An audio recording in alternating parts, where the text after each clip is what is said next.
Hi, welcome back to my channel. I want to show you some watercolor practices that you can actually do to get hang of watercolor a little bit, or if you don't know what to do and you're like, how can I get inspired? What can I think of doing? Just do these. Um, and then later on you will have something to try.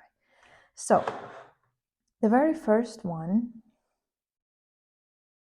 is actually brush strokes.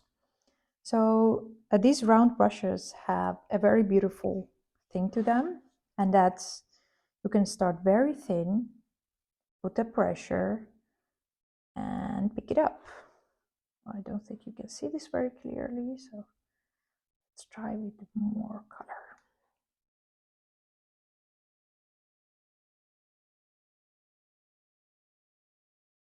So this practice, you can actually practice how you are working with your brush. It should have been better. But anyways, and you can also make little flowers with this. Or leaves. Yeah. See? Kind of looks like a flower.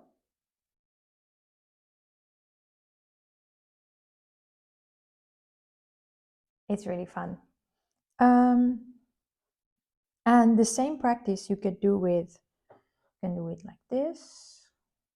Just gonna more paint. So you start, you go down, put pressure, come up, go down, put pressure, kind of like wavy things.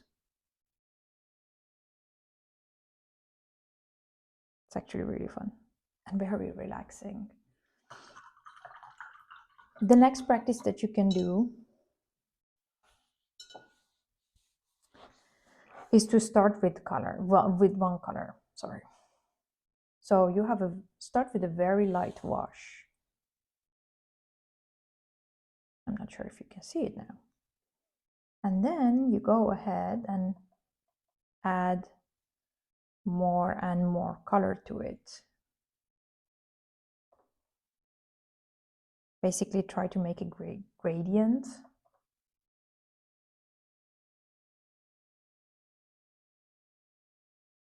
Of the same color.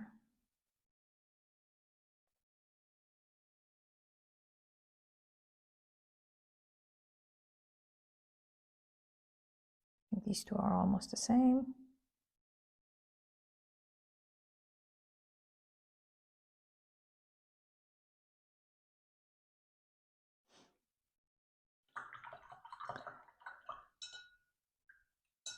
And you can basically practice this with all of your colors.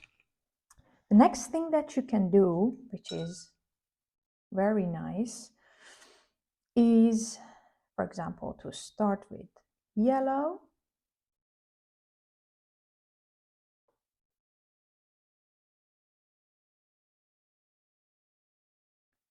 And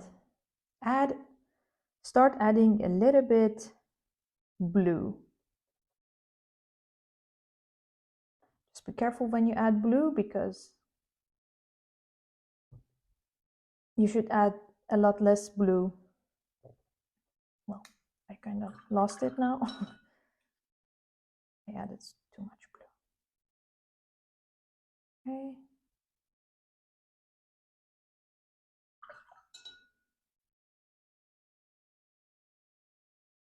Just increase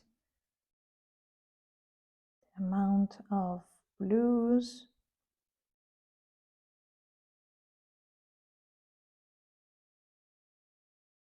I think we're going to the same.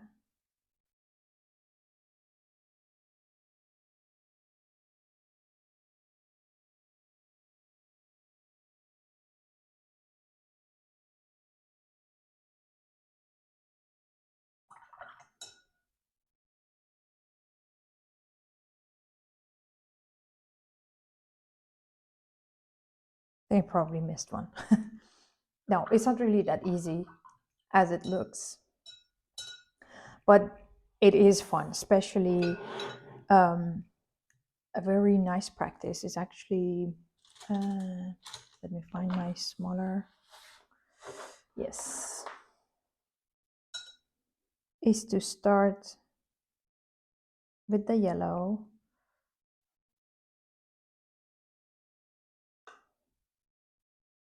in a circle and go ahead and add a little bit more.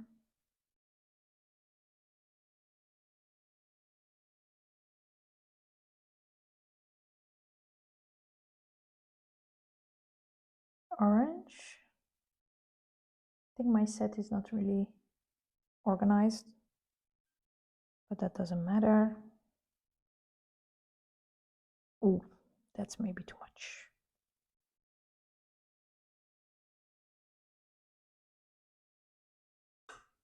And basically you just go ahead and make like a gradient thing. You can either do it with like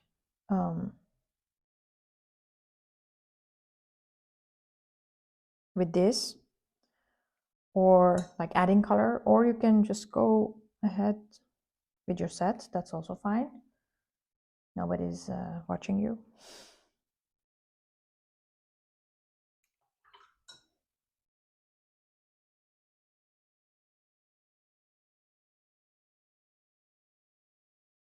But what you can do is to try to be a little bit more closer in line, so you can also get a little bit of the sense of the control.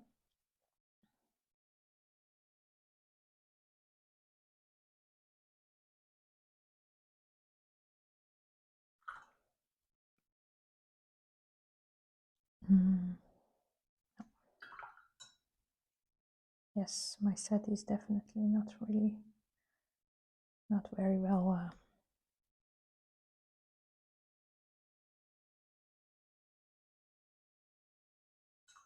So I encourage you to do this rather than what I am doing, but this is still really interesting and fun. So you can definitely try it out. You can also do the same hue, so that's completely fine. What else you can really enjoy doing is to play with wet on wet techniques and like try adding on the side. See, these are maybe too wet, but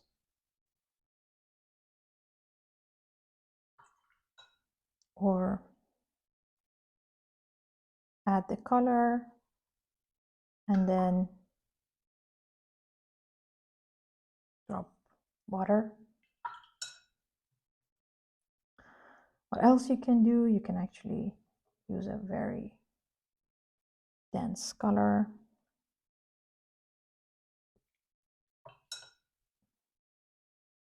and add water. Oh, it didn't really bleed. Yeah, I think it needed to have more water. Also do the opposite. Add the water, then add the dense color.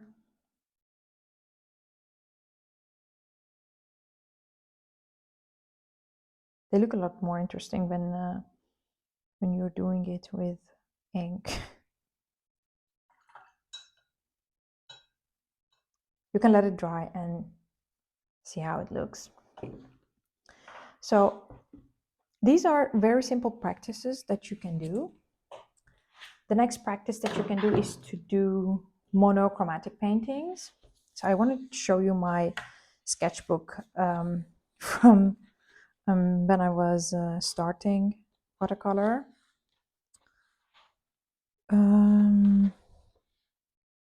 I was practicing lines because I was practicing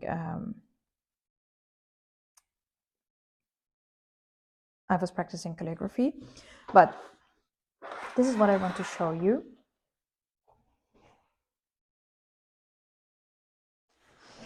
Yes, you will fill pages and pages of this. Oh, you can also do like a one square and do it like that, the hue. So I did so many pages of this practice. I think this was, yeah, these are one of the most fun experiences. And the monochromatic painting. This sketchbook I will never throw away. I love it so much. I have like so many notes written around it. This is not the best sketchbook. This is just, look at it. Oh my God, it's horrible. But I did practice these flowers, like how to draw flowers and how to make them a little bit more interesting. So like add black into them, practice negative space. Oh, that's actually very, very interesting and very difficult. So this is not an easy practice, but it will actually be really fun. And I did try a different wet on wet, dry on wet, and wet on dry. So I have so many sketchbooks like this. They are horrible. But I did practice so many things, and that's the beauty of it. See, I was practicing calligraphy and so many notes from different my different learning processes. So these I was trying the brush strokes. I was practicing a lot of plants, as you can see. This was like an imagination practice, which is really good and fun. So you basically put different colors and then you let it dry and you see where you can fill in with some doodling. I was never good at it. I don't think I still am, but brush strokes. So this is like the whole sketchbook, huh? It's the whole sketchbook. And I was trying it so many times. See, different brush strokes you can practice. So you can practice very thin lines, you can practice thicker lines. These are all practices that you can do with your brushes and with your watercolor, and you can try different practices. So written mark making. You see this, right? It's mark making. So I think this is one of my best sketchbooks. I really love this one. It's filled with so many practices. It kind of reminds me how far I've come. Let me know if any of these practices can help you and if you had fun with it. I also have so this is basically one night I couldn't sleep and I made this. And I was just trying to play around a little bit. I filled in so many pages to try out with ink, and then I was like, I think I started with this one and I really liked it, and I started filling in the rest. You can do it. It's very simple. I mean, and it's really fun. That's the most important. Thanks for watching.